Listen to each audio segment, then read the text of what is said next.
This is not communication. It's communion.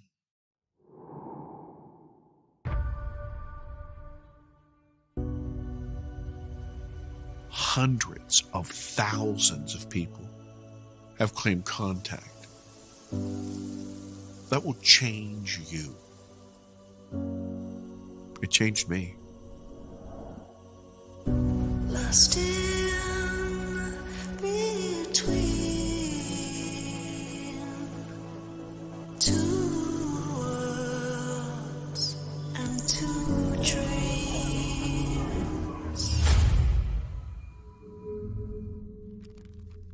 This was something that I kept buried for years.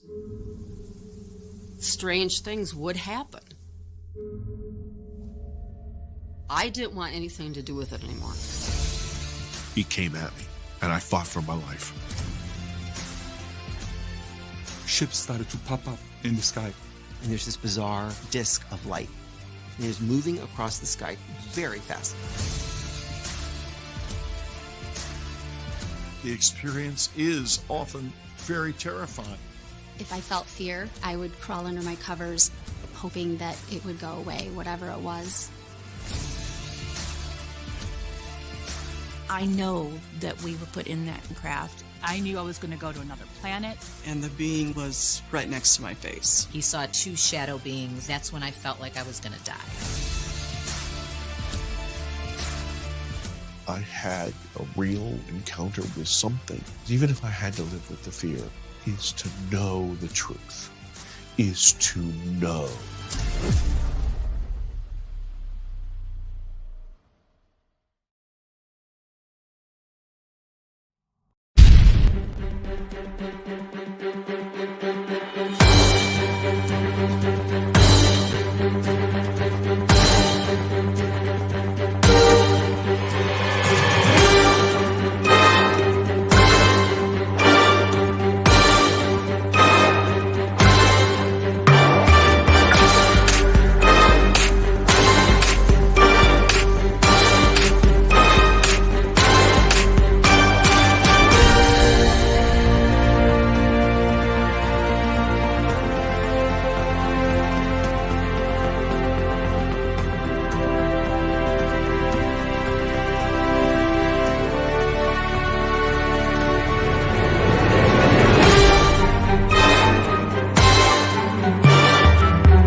Hello, everybody. Oh, and we're happy to be here. Tonight, we're going to have a UFO special with our friend John Bell, who has got many, many videos on it's available on YouTube. So let's bring John in. John, how are you this evening? I'm doing all right. How you guys doing? I'm doing well. And down there on the Gulf coast of Florida, the Gulf of Mexico coast of Florida, how are things? Well, no CMs ain't too bad yet, but they'll get there. Oh, no kidding. Yeah. So we were my family had a place in the panhandle of Florida. The bug season was not that much fun. John, tell our audience a bit about you and how all this UFO stuff started with you. Well, I guess you could say I sort of put pieces together when I was younger of the things that had happened. When I was deer hunting in Tennessee, I even ran across a UFO landing site, and I had no idea that was what it was. It was a perfect circle in the middle of the woods and nowhere, probably the size of a Honda Civic, perfect circle. It had turned the soil, which was kind of sandy clay up there, it had turned it almost to the consistency of a soft sandstone. And I watched it over time. At least 6 years, the circle still stayed there. Hardly anything grew in the middle of it. And we purchased the property, extended our farm, and I went looking for it the last time, and I'm pretty satisfied Dad probably took the dozer, pushed the dirt over, pushed some more dirt back in the pasture, because it's right in the middle of the pasture now, and there's no trace. So, what part of Tennessee is that? West Tennessee. West Tennessee. Yeah. So I was born, and my mother's family is from Lebanon, Tennessee. So just east of Nashville. Yep. On I-40. Yeah. Well, we're my parents are still there. They're still cattle farming and stuff. They got a 1,000-acre farm up there. It borders Natchez Trace State Park, if you know where that's at. Yeah, my grandfather and grandmother's farm was in Watertown, Tennessee, and it was 1,000 acres. It had they grew tobacco until that grew unpopular. Yeah. Then they became cattle, corn, etc. And so I baled hay. Then they turned it into a horse farm, and my cousins live there now, and it is a big time horse farm. My aunt was raised Grand National horses, so it's Tennessee walking horse country and farm country. Tennessee. Yeah, I had a horse that was one of the grandsons or the sons of Midnight Sun. He was a grand champion of all time. Oh, that's awesome. Yeah, I grew up riding horses, three-wheelers, just anything that would try to get me around. I hated walking. Man, I hated walking. I didn't so much about walking, but I loved riding horses, and there was no way to avoid it in my mother's family. So, John, tell us about when you first saw a UFO in flight. Probably, and I didn't get a good look at it, but it was probably me and my little brother were walking out of the woods from deer hunting. There was a tremendous flash that came from an object that moved so fast I didn't get a good look at it, but I seen the flash, and my little brother looked at me and he says, "Well, I didn't see anything if you didn't." And I said, "Well, what did you see?" And he never would tell me. I mean, we could have been picked up and everything else, but both of us had deer rifles walking out of the woods, so. That's what I was going to ask you. Have missing time? No, not really. I got I don't know. It's a whole different thing. You remember the incident in Pascagoula, Mississippi? Oh yes. Back in the 70s. Matter of fact, I met both of them, and one of Parker. Yes. One of them was Parker, and I forget the other guy's name, but anyway, it was a bunch of strange occurrences happening. When I was a kid, I was just terrified of the dark, which I'm sure a lot of kids were terrified. I used to run to the bed and pull the covers over my head and go, "Please God, let me not a monster come out of the closet," that kind of thing. Stupid stuff. And she still sees them in her quote dreams, unquote. Well, I'm terrified of the dark. I can't help it. Anyway, I had this experience that was really, really strange for a kid to have when I was young, and when it was all over with, it's one of those things you just kind of never forget. But it was kind of stupid, It was one of them things you're kind of embarrassed to tell anybody about because of what you've seen is so ridiculous, and it's like, well, that couldn't have happened. That doesn't sound right. So within a few days after it happened, it was just like somebody parked a Gillette razor on top of the house and was vibrating everything in the house. Mm-hmm. I thought for sure Mom and Dad had heard it. It had to have woke them up. No, they didn't hear a thing. So I didn't speak about anything else about it.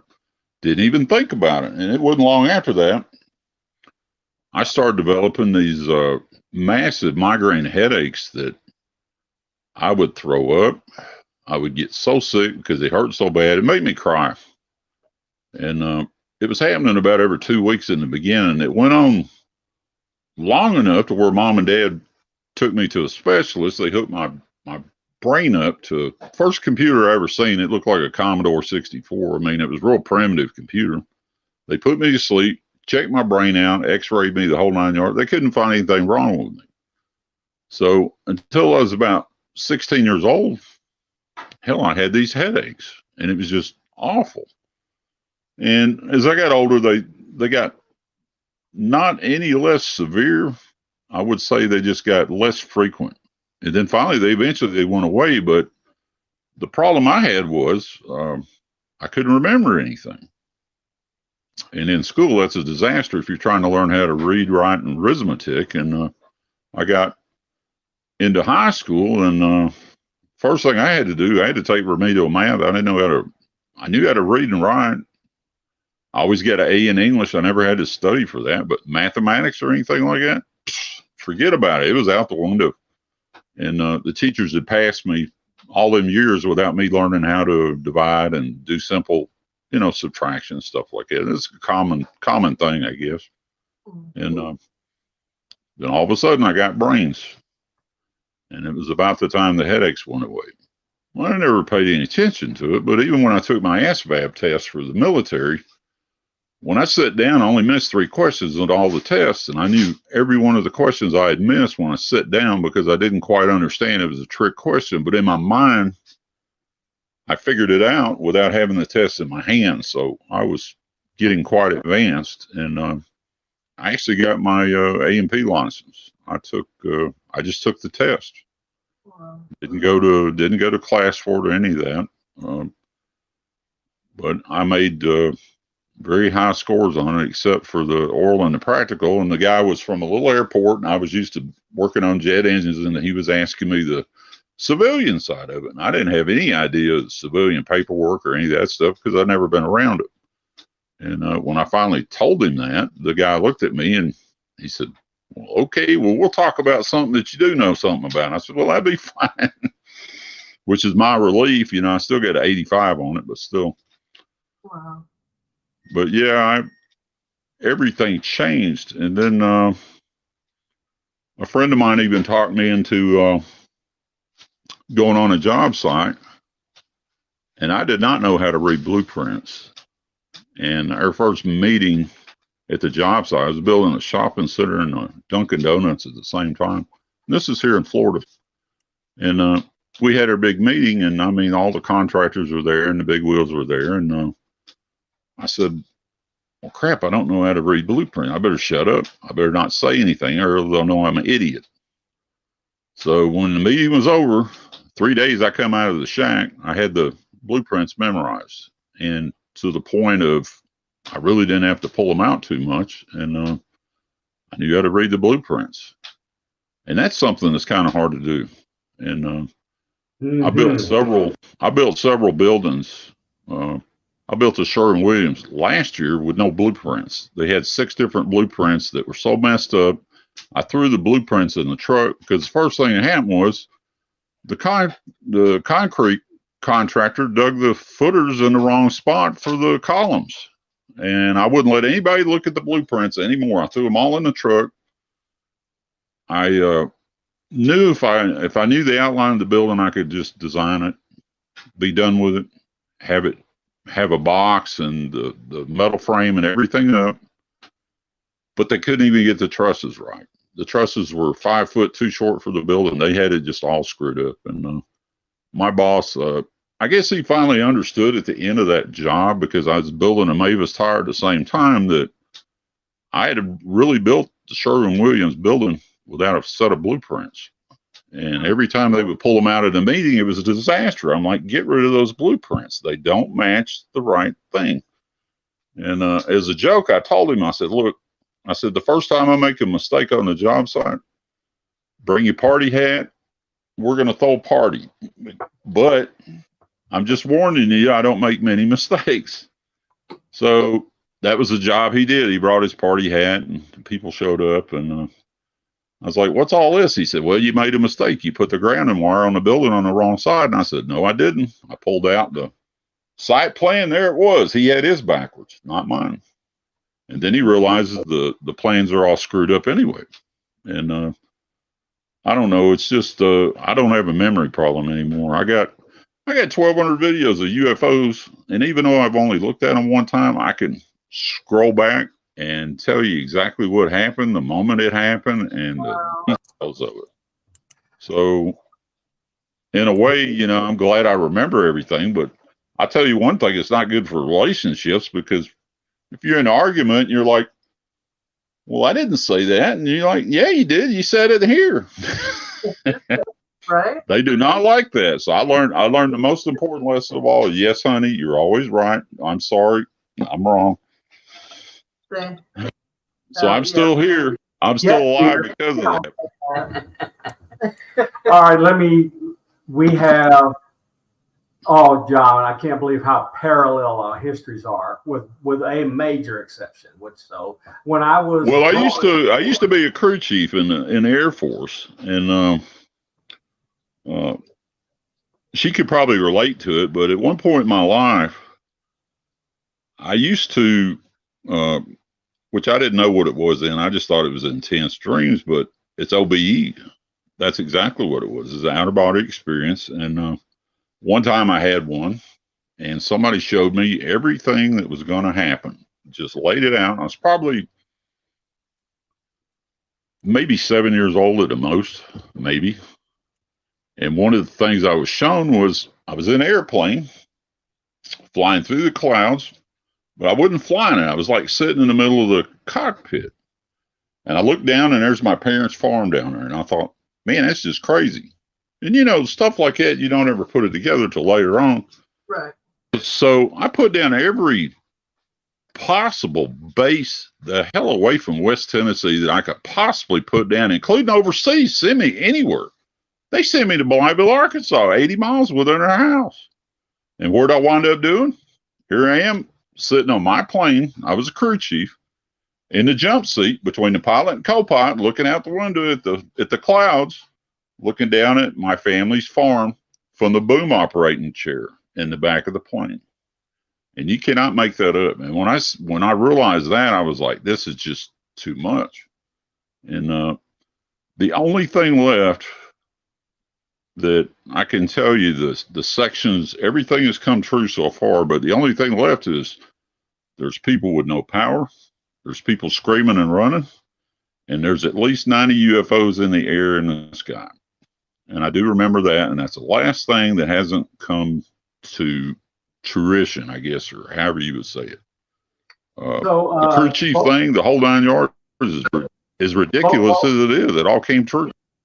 Both of us have had these weird out of body like experiences, and both of us, you speak for yourself, but I remember the end of them always was me falling back into my body like I had fell out of the sky and waking up and sitting up just like that. It's kind of like I only had that once, and when it happened, I was active duty, and I went just out and found my friends that were working, and I thought, this is ridiculous. I'm asleep, and here I am looking at them work.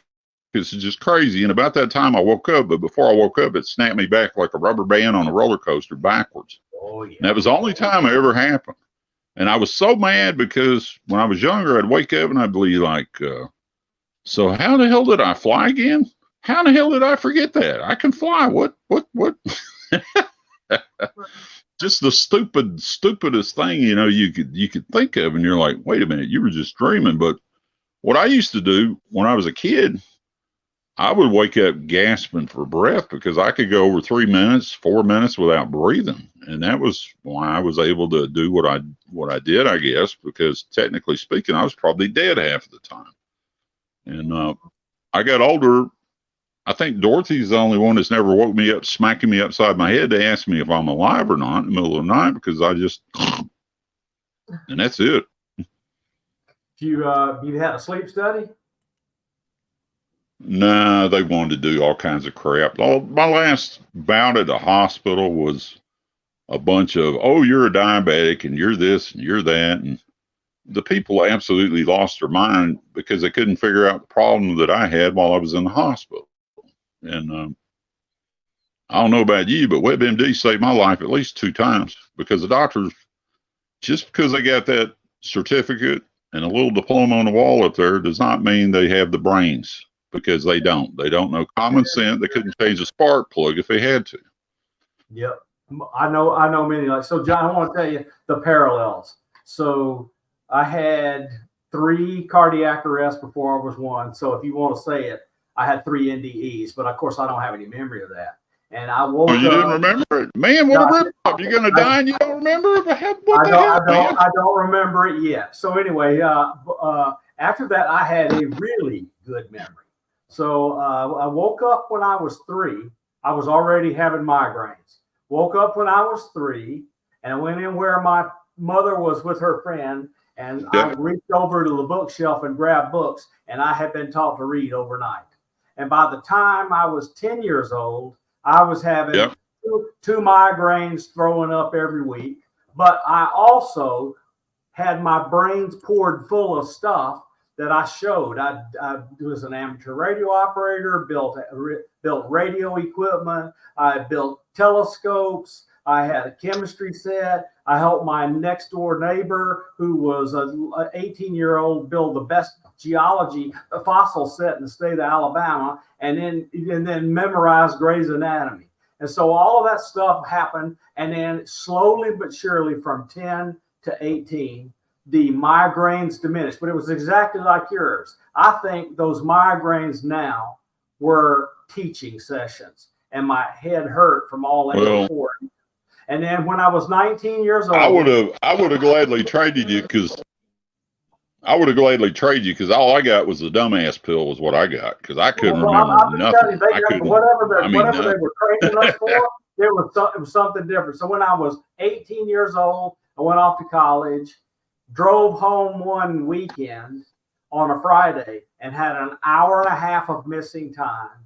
So I changed everything I was going to do, major and school, and do what I'm doing today, which is mathematics, physics, and engineering and computer science. So it was just, they programmed me to do whatever I'm doing. No, it's not that I didn't enjoy it. I've had a terrifically fun life doing the stuff I did. I worked for Uncle Sam and so forth. And I've been on a few airplanes and been on a few Air Force bases. So I kind of get it. Well, I think you got the better deal though, because I got the grounded from school, grounded because of my school grades and stuff. Oh, you made a D in this, and I'm like, well, I tried the best I could.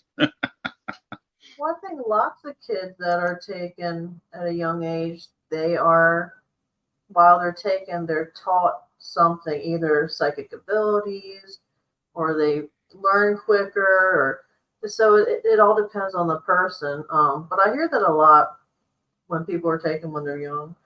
But I have a question about the crafts or the lights that you get video and pictures of. Do you ever get the same shaped ones over again? Are they all different or different colors?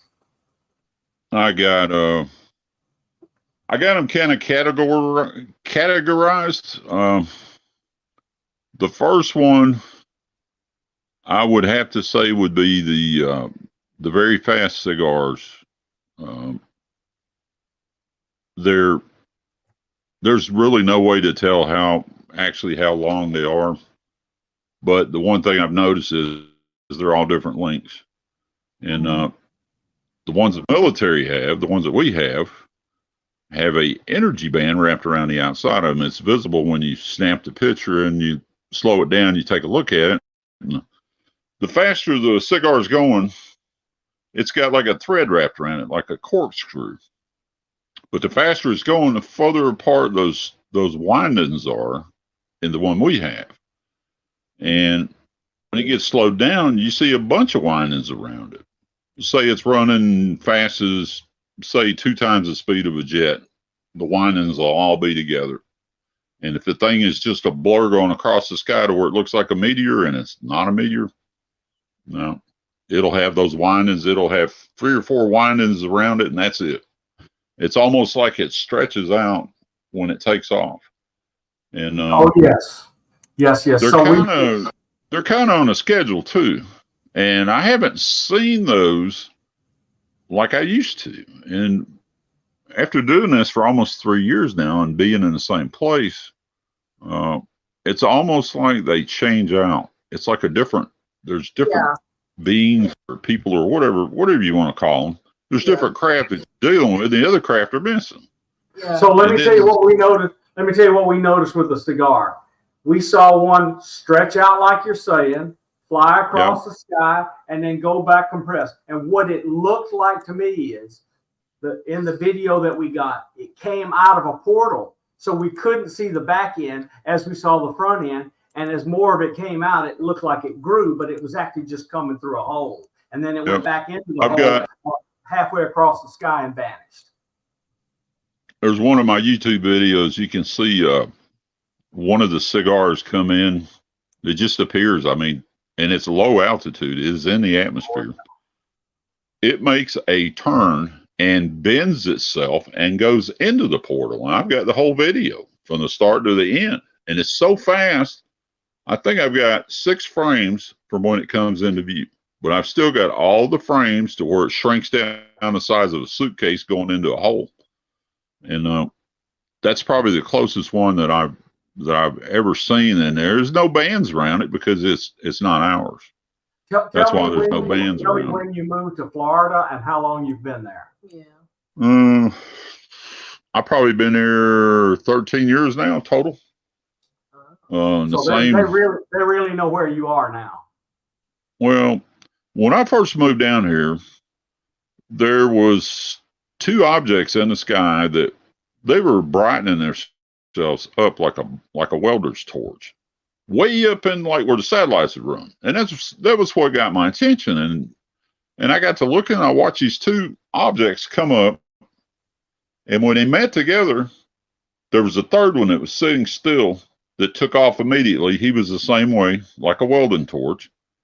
And I said, I'll be damned. They're up here doing maneuvers and stuff. So I assumed it was TR-3B, something of that nature, because when they parked the SR-71, I was like, what do you got?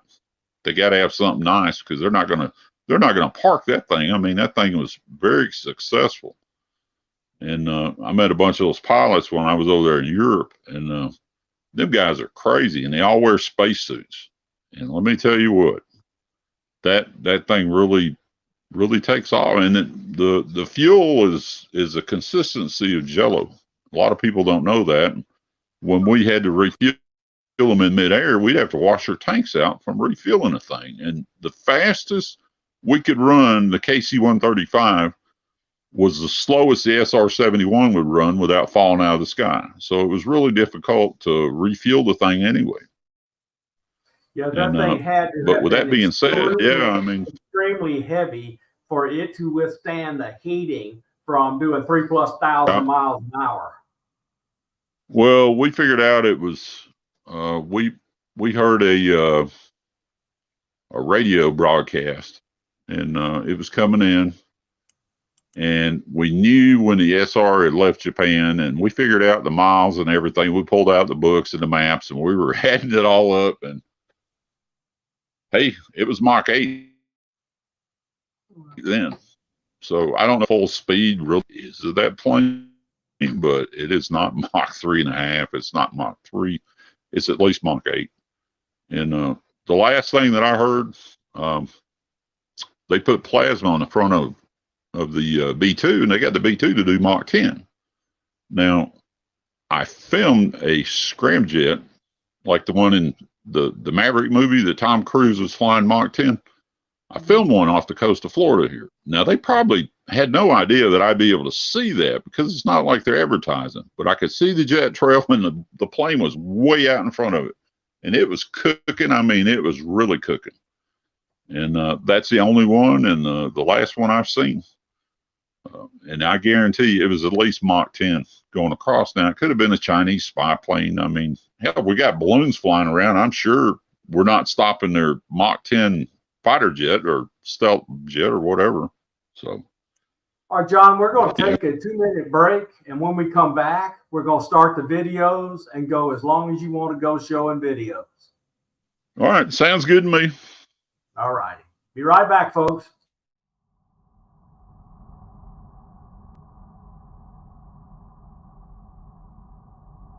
This is not communication, it's communion.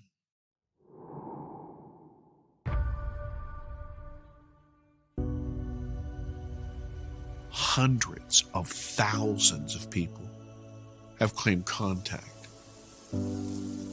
That will change you. It changed me. Lost in between two worlds and two dreams.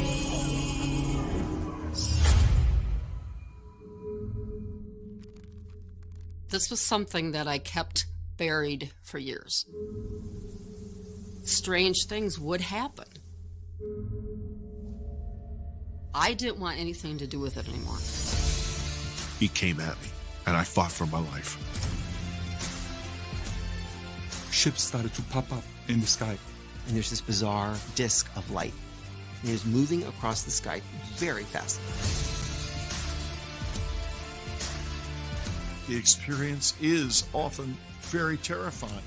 If I felt fear, I would crawl under my covers, hoping that it would go away, whatever it was.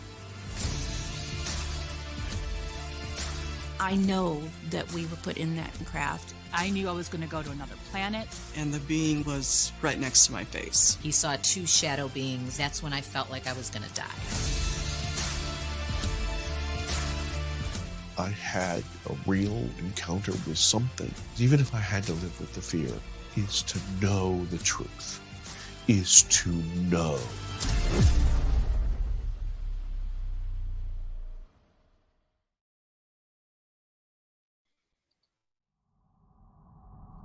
All right.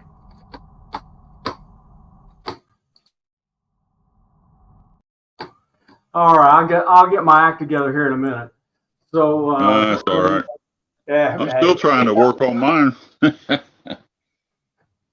All right, so let's play this video, and after it plays, people ought to be able to hear the audio as well. After it plays, we'll let you give a commentary.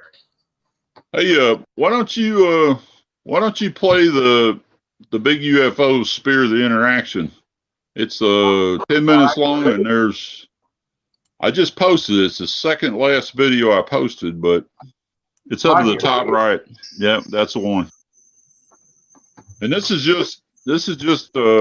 not even half the videos dealing with this one object. Look at the big flash. That's just too cool. I mean, it's just on and on and on. All right. Thank you. Here's a very bright one. Straight out of the Gulf. It is almost directly overhead. It's extremely bright. You do not need night vision to see it. And it just flashed me back.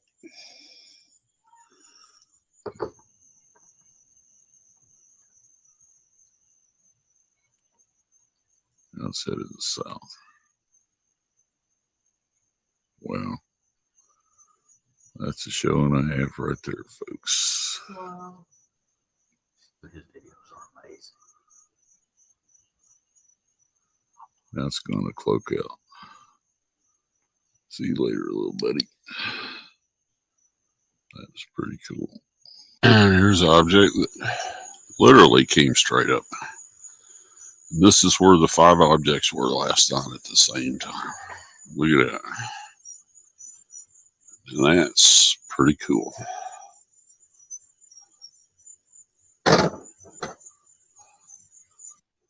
It's another one tonight that's even bigger than the one from last night.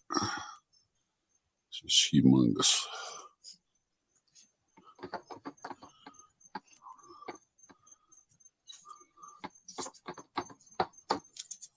There's 2, one right up underneath it.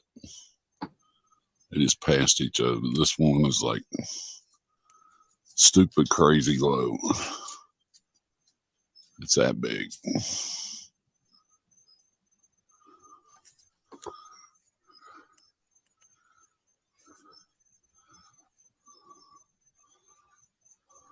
Moving right over the city of Tampa. Or at least they're close to it. Hell, he might land out here. Look how big he is now. Look at that. Look at that.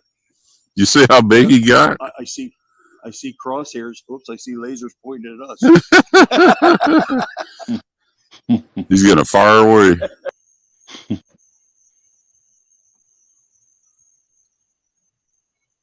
We gotta visit you. That's headed to the south. He can't hear us. No, he can't. Well, that's a show and a half right there, folks.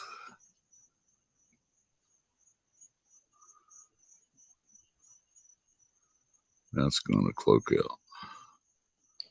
See you later, little buddy. Here's a very bright one. Straight out of the Gulf. And it is almost directly overhead. It's extremely bright. You do not need night vision to see it. And it just flashed me back. See there, a little buddy.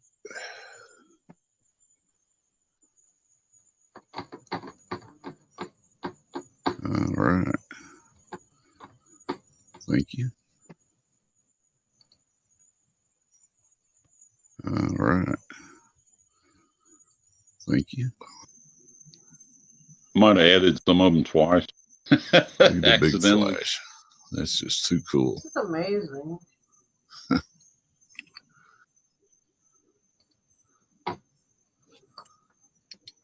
Well, that's a big flash.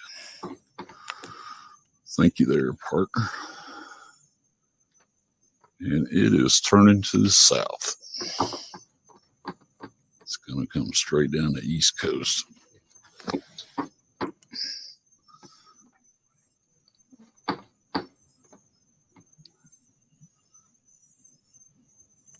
Look at the big flash.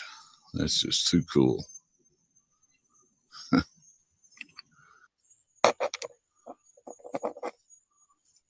This is one of the biggest ones yet. It just came out of the West Coast. It's very big and very bright, and it doesn't appear to be all that far up in the sky.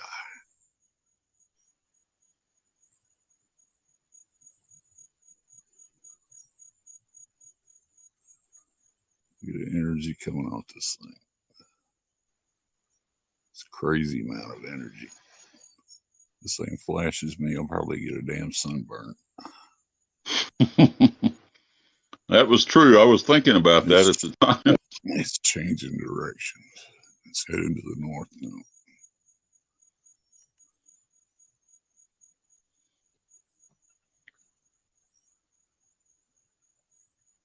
That's just crazy.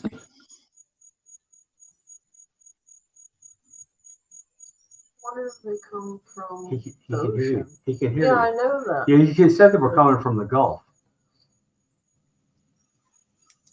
Yeah, this one probably came out of the west and it changed direction. Instead of going over to the east towards you guys, it went north. They do that a lot. The large one especially, but the last large one I captured it went to the south. That was the way it went. Huh. Do you ever see structures, or are all orbs? It's descending. We're all orbs. No, I see a little bit of everything. Yeah, he sees structured craft. We see orbs and structured craft. It's just this particular one, I was just dealing with one object that's just really massive. So you're on Daytona Beach. I started trying to consolidate it, and it's just overwhelming to look at all those videos and try to do that. And when I was splicing them together, the reason there's some doubles in there is I can't believe how many of them are 16 seconds long. I was like, damn, I don't know which one to add. I go back to the screen, I was like, okay, it must be this one. Nope. Marty wants to know. I was adding the same one again.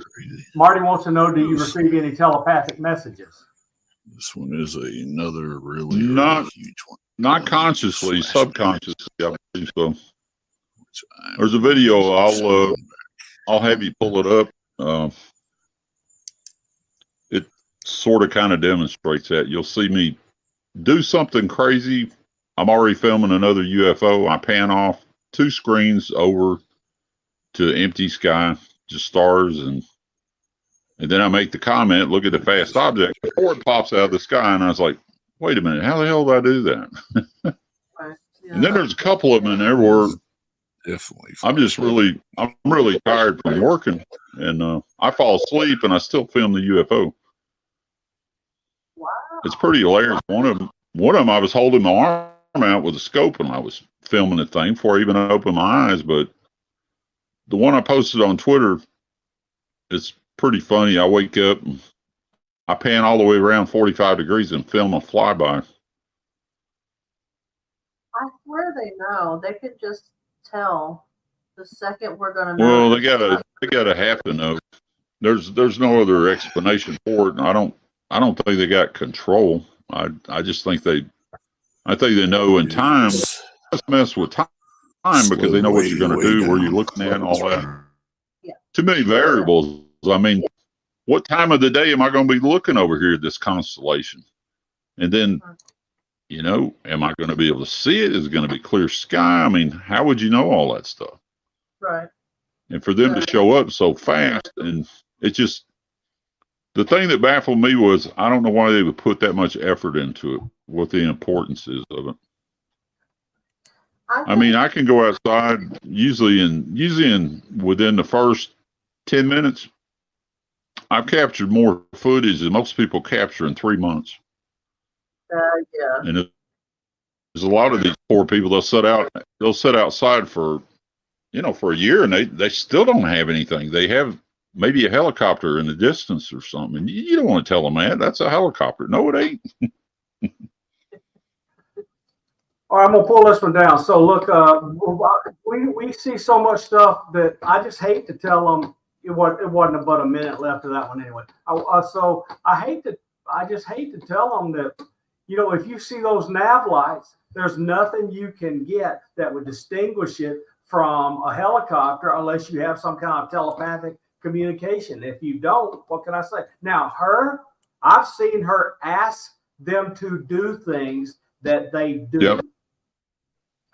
No, I do that all the time. I'll make a comment to where I'm like, hey, the weather's really crappy out here. I'm really tired. So if you guys are going to do something, you're going to have to get low. And I'm not going to be out here long. And I hate to sound like I'm rude that way, but I'm like, I'd rather tell them the way it is and still sit out there for 3-4 hours and you don't see anything. And, Meanwhile, Well, the categories, I mean, you've seen the big spear. You've seen the big spear video. There's 2 on there that could have been on the dang talk show, and they wouldn't know how to deal with it. I mean, it's the size of a bus, and the other one is the size of a jet. It's sitting right above me. I figured the last one got down to about 3,000 feet. The first big one got within 1,000 feet. I could have hit it with a rock almost. And it was about the size of a Greyhound bus just sitting there. And there was a lot of things going on in that video, though, that I didn't realize until I stopped it and slowed it down and then went frame by frame by frame. There's even a monolith on half of a frame in there, a big black monolith on the right side of the screen. And then, I like to use my little pointer all the time. Well, there was something sitting in front of it that I got my pointer behind that you couldn't see my laser anymore. And I was like, what the hell is it? And I realized it's a huge, clear, invisible spear is sitting in front of this big UFO anyway. And I think probably it was there to shield me from radiation. Who knows what for? But it was there. My laser showed it up. I have a question. What type of camera do you use for these videos? Well, it's not a camera. It's a night vision hunting scope. Okay. Made by Pulsar. If you look at the end of it, I don't have the problems the other cameras have. See, there's no aperture in it. Yeah. See the big bank of sensors in there? I don't have any of those problems that cameras do. And as far as the infrared goes, there it is. It's not very big, but it's pretty strong. It's strong enough to show everything up for the most part. It's great. Yeah, I want one. Yeah, I got two of them. I chose the camera. I chose because I could. It doesn't have a mirror, and I can lock the diaphragm open, and it just does what I want to do without worrying about. So I still have to worry about not moving it too fast because of the readout speed. I can blur it pretty bad if I move it. So as long as I'm not crazy and I'm mindful, I love not having that diaphragm, that iris. Love it. All right, John, this one looks interesting. Let's play this one. Which one do you got? 3 UFOs doing maneuvers. Oh, well, there's no telling which one that is. I've had that happen so many times. That one's probably not all that great. It's about a minute long, so let's give it a whirl. All right. Yeah, if you go off of those most viewed, except cut the one off the top, don't worry about that one. That's just the one that YouTube let slip out. And like I say, it got 200 views in an hour, and I was like, there's nothing special about that video at all. I wouldn't even have posted it, really. I was thinking about not posting it. Well, you've got that one gigantic one that I want to play. Oh, look, there's one. Oh, wow. Yeah, these are doing there's two of them on there. I captured, the last one I captured was about 3 weeks ago.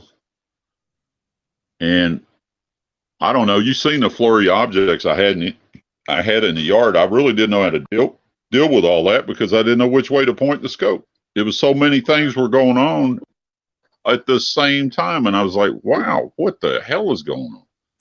It was like somebody let out kindergarten or something, except it was all little UFOs flying around everywhere. Right.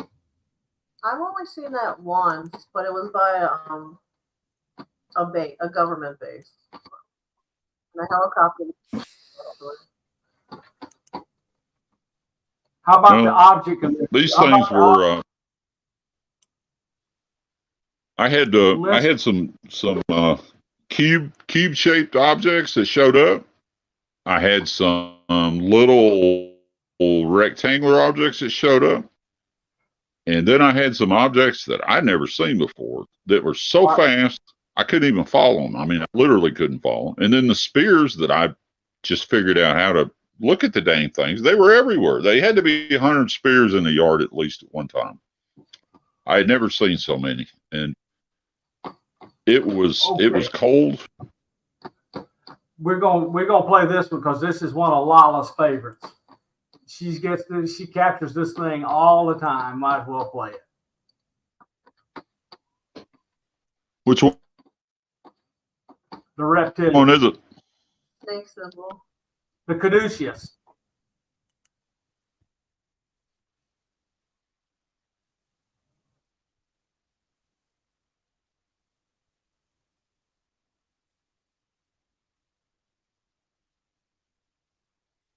I saw a flash went through there. Mm-hmm. Just a little, just below. That happens a lot. Yeah, my record was, I think my record was 4 flybys within 4 minutes of setting down. And then it was nothing else the rest of the night. That was it. They got it over with. Maybe they had an appointment somewhere. I don't know what the deal was, but it didn't matter where I looked. There was another flyby, and I'm going, crap, there's another one. I'm marking my scope, and I'm like, okay. And as soon as I pick it up, there's another one. I'm like, man, this is just unbelievable. And then I'm looking around for a hidden camera. I'm like, are they watching where I'm watching? And then I realized there's no way they would be able to know that by looking at me anyway, because my end of my scope is like looking through a shot glass. It's not very big. Right. It's just when the conditions get right, it's in normal mode, which is optimum. But when the conditions get really bad, the fog and the haze and the chemtrails, I mean, good Lord, it just messes everything up, turns the sky milky white, and my scope goes back to monochrome. And when it goes to monochrome, with crappy conditions, I still get a lot of detail out of it. And that's why I like it. And it's kind of idiot proof. I guess you would say. You can't really screw it up unless you do something stupid like I've done twice. Forget to push the record button. That was dumb. I'm like, oh my God, I got it. I come in the house. I'm like, oh my God, I missed the Millennium Falcon 10 feet right over my head flying by. I got my brand new low light level camera, and TR3B flies right across the house. And I noticed, okay, good, I got the video on. So I mean, I followed it right across, and it was moving, so it did not take long. And so I grabbed it. I was so excited. I turned the camera off, ran inside, and I couldn't find the video. And I realized that I had not stopped the video so it would dump the cache onto the card, and I lost the best TR3B video I have ever seen. That thing was 500 feet up, flew right over the top of the house. John, I beat myself up every day since, and she can tell you because I'm so mad at myself. Well, I had company that came over, and this kid was really intent on getting some UFO videos and footage and stuff, and he was already doing it where he was at, but trying to help people out, there's nothing wrong with doing that. And I had the full spectrum like yours out on the truck, and then I had the flare was there too because he's here, and I was showing him the different modes and stuff. And I pulled out the flare and I looked, and there was not a cloud in the sky. You could see all the stars everywhere. Yep. And all of a sudden, there's a orange triangle that shows on the flare, and it's off towards you guys, except not very far at all, just sitting there. The nose is down like this, just sitting there. And I said, well, I'll be damned. So I grabbed the full spectrum. Sure enough, it showed up. The only difference between the full spectrum and the flare was the flare wouldn't show the stars in the background, but the full spectrum would. Now, both of them are real grainy, but my night vision would not show a peep of that thing sitting there in the sky. So when I got done fumbling around with everything, I recorded it with the flare. I got it with the Aurora, got it with that, and then I was messing around with the night vision. The time I got back to the Aurora again or the flare, it left, and I didn't get to see it leave. But I mean, it was no sound, sitting there, nose down, looking like you would if you wanted to study us from a distance. That was the way to do it. And the thing that impressed me the most was there was no clouds in the sky. So it makes you wonder, was that ours or was it not ours? Who knows? But I don't have any trouble picking up, the UFO footage with the night vision, even if they're not illuminated. When they fly by and the air is thick enough, you can make out details of the thing when it goes by, and they have no problem getting really, really close, like within a few hundred feet, but they're doing so fast, I get 2 frames on the whole screen. That's all I would get out of it. They're so close and so fast. And John, you always film on your property? Yeah, I hardly ever go anywhere. I went on a ghost hunt with Nancy, and we went up to that prison from the 1800s, and how was it? It was kind of neat. I walked in the door, and that's a side I just don't really ever use because I think it creates more problem than it could ever solve. It's like you think the UFOs pay attention to me? Let me do some of that, and then stuff starts falling off the shelf, and then you wind up with some crap you can't get rid of, and it ain't so much as me. It just some of that stuff can affect the people around you. I mean, literally, even people that you don't know. It's like it gives them a little push or something. The disaster. We have stuff that's moved, doors open, things go missing, TV gets unplugged, the drawer opened on her the other night. We don't worry about it. We just keep saging holy water and burning smoke. So sage. So there you go. And so we just don't worry about it. What can we do? Anyway, I kind of shed myself out of that year, but when I went up to the prison up there, as soon as I walked in the door, I knew where to go, so to speak. And where to go was upstairs in that closet. And, that thing had been televised, and there was different teams there, and they were all in the jail cells and all that stuff, and downstairs with a ghost detector and stuff. And Nancy, I'll say one thing about Nancy. She starts talking to a ghost, that detector goes off on the table, and nobody else could make it go off but her. She was the only one. And but the real haunting thing was upstairs in that closet, and I didn't know what had happened. I didn't know any of the details, but I sort of mentioned it, and you're not taken seriously, I guess. If you mention stuff like that. I mean, they didn't know who I was, and I walked through the entire place with the FLIR and the other scope, and there's nothing in there. But that one closet upstairs, what I understand, heat of the Georgia summer in South Georgia, tin roof, no air conditioning in that building. The lady, I guess it's the warden's bedroom. She opened up the closet, walked inside the closet, and the door closed up behind her. But when it did that, there was a board that popped up from the floor, those real thick pine boards. I guess the nail had come out of it and it sprung up. It locked that door where she couldn't get the door open. So I guess she just cooked in that closet. She passed out and passed away. Nobody could find her. Nobody figured she was missing. It had to be over 100 degrees in that room anyway, because it's right on the top floor of a spiral staircase. So all the heat goes up. Right. I mean, how you going to deal with that? I mean, you wouldn't be able to go to sleep in there at 10 o'clock at night or 11 o'clock when it cooled off. Right. But that was what I picked up on. But I did film. There was a couple of orbs that were like the orbs that I get in the yard here. Same ones, 2 foot in diameter. They outlined the prison, the exact roof line, the walls, everything. They outlined the whole building perfectly, then flew over my head. And it's posted too. But that's really the only time I've ever really tried to pick up anything, even though I wasn't there to, for the alien stuff. I was there for ghosts and, booger bears, whatever you want to call them.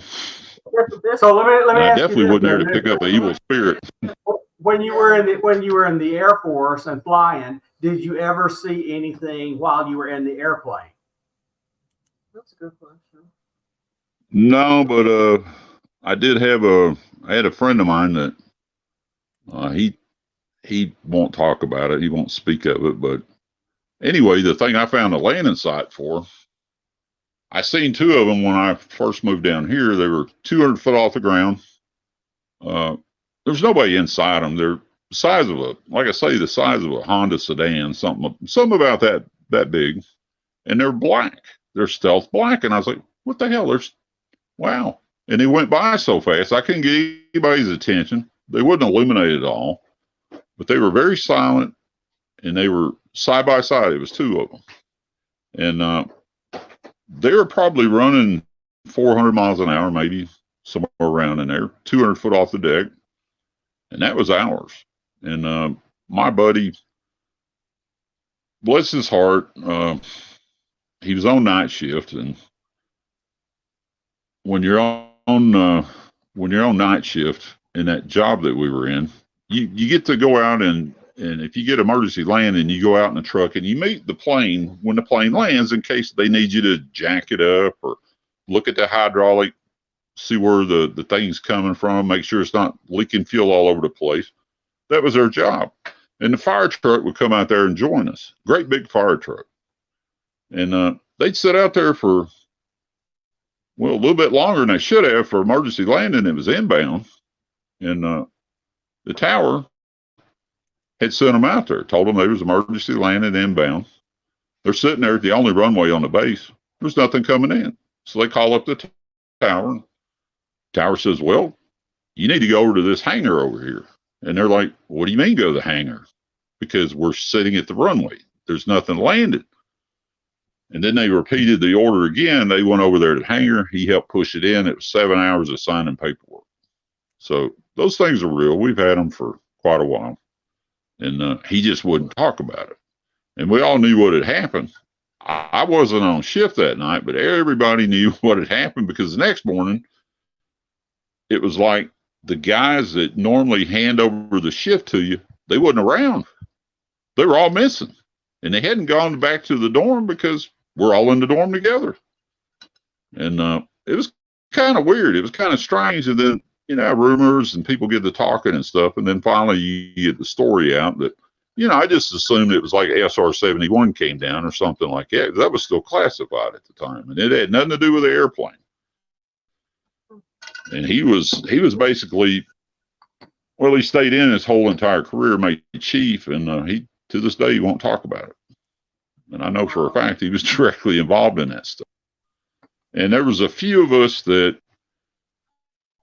because we were on flying status in the KC-135s, you just wouldn't believe some of the crap that we seen in the air that we were refueling. It's like, what the hell is this plane? Why does that look so weird? Man, that's strange looking. You know, that kind of stuff. And, you know, stealth fighter is one thing, but when you see some crap that's been flying over the coast of Cuba, that, what the hell is that?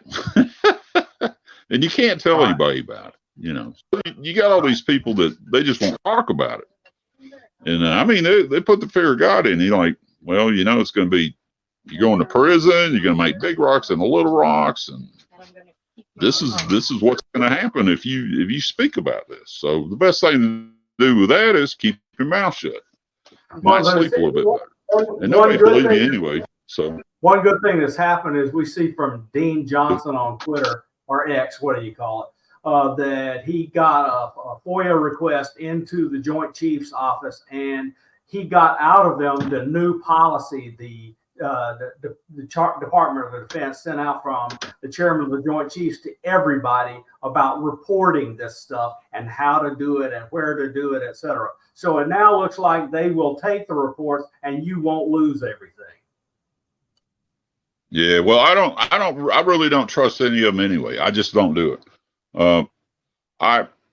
I wish they would disclose it, but even if they did disclose it, would you believe everything that they said when they did? No. I don't believe they're going to disclose. I do believe they're accepting reports. I don't think they won't. The first time they disclose a working UFO, the first question out of the box is, how does it work? Well, we know it doesn't run on diesel fuel, and we know it doesn't plug into your house outlet. How in the hell does it work? And it's not making any noise. So if this thing works, why can't I run my house on it? Why can't we run the neighborhood on it? Why can't I put that in my car? Why am I putting $100 worth of gas in my tank? So those people lose all their power. So they're not going to let that. They're not going to let that slide. I'm totally with you. Totally with you. That's just that is the main problem. John, I want to thank you very much for being on tonight. Please come back again. Please come back again, because I know you're going to get more stuff. I look all the time. I see the stuff I get it. And please, everybody. So let me tell you what, everybody, I'm going to do. I'm going to put the links to your Facebook and your X and other stuff in the video description after we finish the live session, and it'll be in the Orbis Paranormal YouTube.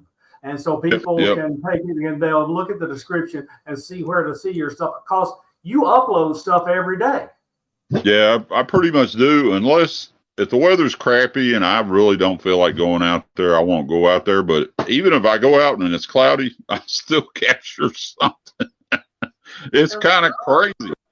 If there's all these clouds in the sky and there's one little bitty opening between the cloud, and I take my laser beam and I just kind of bleep it a couple of times, I'll have a flyby going right down the middle of that. And you just can't, it's just, you just have to look at the video. You're like, how the hell did he get that? I wonder if they've been with you, these particular ones, if they've been with you your whole life. Sometimes I feel like some of them that are flying around have been with us and they're happy that we can see them now. Well, I don't think I was ever picked up or anything of that nature. I just don't. I think they may have jabbed me when I was a kid, changed my genetics or some crap like that while I was distracted. Whatever they did was, oh man, it was a lot of pain to go through, the stupid headaches and stuff. No, man, I put the headaches I had from 3 years old to 10 years old and beyond. They were brutal. But I did have that hour and a half of missing time at 18, after which I changed everything about it. And I think they took me up and convinced me to go do something else because I changed everything, John. I was going to be a medical doctor, and I changed to be a mathematician, engineer, and physicist. And I did it in 2 weeks. I just went from A to B, changed schools and changed all the majors. And I graduated, magna cum laude because it was what I was supposed to do. I couldn't. Like I say, I couldn't spell cat or any of that stuff when I was a kid. It was just ridiculous. And that's not fair. But anyway, John, thank you very much. We appreciate it. We do want to have you back. And I'll be looking for stuff. We want to get down and get some craft together, and we'll just compare stuff. And you can tell us what you think about some stuff we've had, and we'll comment on your stuff because I want people to know how much stuff you get. Because John, you get more stuff than a lot of the famous people I know. The only person I know that gets it nearly as much as you do is Chris Bledsoe. Yeah, he's the only one that's even close. Yeah. And his is basically the same. He has more in one spot than I do. Oh yeah, they follow him around. Somehow or another, I don't know. It's like I know where to look, but then I don't ever worry about it. I don't think about it. There's one area above the house that's a lot better than the other area. I don't know how to explain that. No, we know. We understand that that's for us. We have one spot. We have two spots, one to the north and one to the south.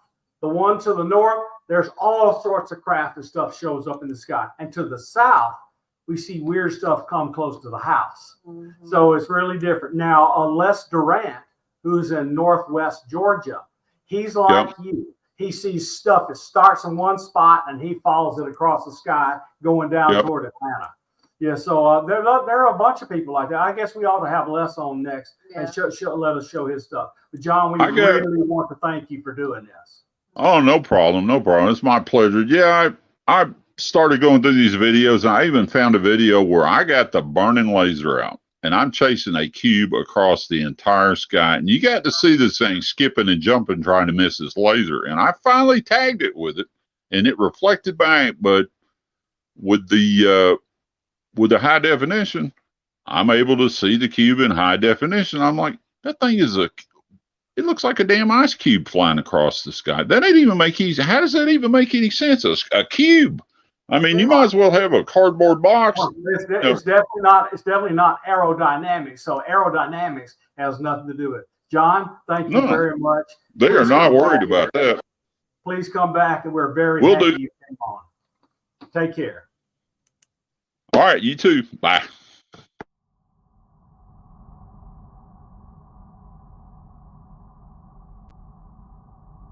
This is not communication. It's communion.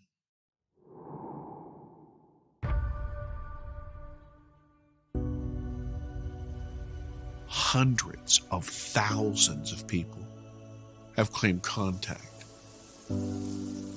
That will change you. It changed me. Lost in between two worlds and two dreams.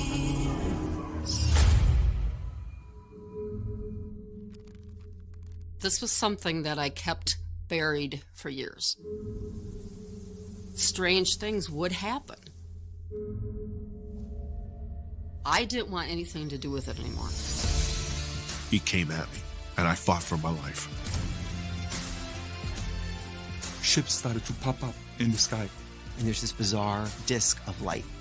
And it was moving across the sky very fast. The experience is often very terrifying. If I felt fear, I would crawl under my covers, hoping that it would go away, whatever it was.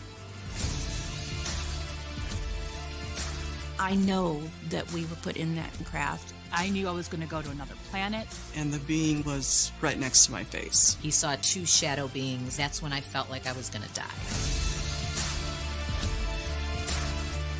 I had a real encounter with something, even if I had to live with the fear, is to know the truth, is to know.